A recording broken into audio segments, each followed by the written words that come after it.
හරි ඉතින් අද අපි කියලා දෙන්න යන්නේ කෙලිය මාළු හදනකොට. එහෙම නැත්නම් මේ කෙලිය ඇති කරනකොට ඕන වෙන දේවල් වගේම දෙන්න ඕන කෑම වගේ දේවල් තමයි අද කතා කරන්නේ.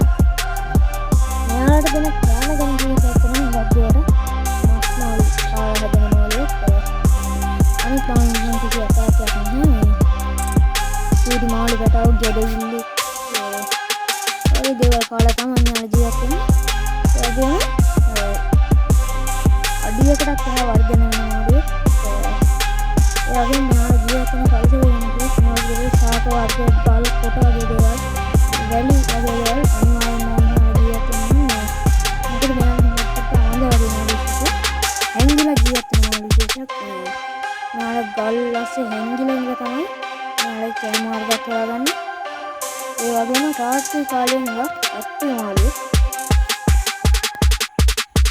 මෙයාලා ටැංකිය එක හදනවා නම් අනිවාර්යෙන් උඩින් මොකක් හරි ආධාරකයක් කියලා වහන්න ඕනේ. මොකද නැත්තම් මෙයාලා ටැංකිය අයින් ගොඩ වෙලා පයින්නවා.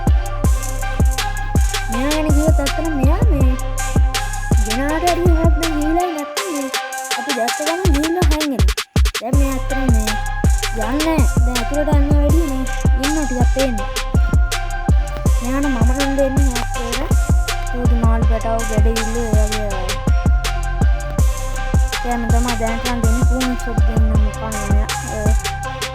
මෙයාත් එක හදන්න පුළුවන් මාළු ගන්න කිව්වොත් ඇත්තටම ඇටි කරන මාළුත් එක්කම කදිය හැකියි. මොකද ඇටි කරන මාළුත් වගේ තමයි ඉස්සෙල්ලා වෙලා මාළුවේ කෑම කන්නත් පුරු කරගත්තා.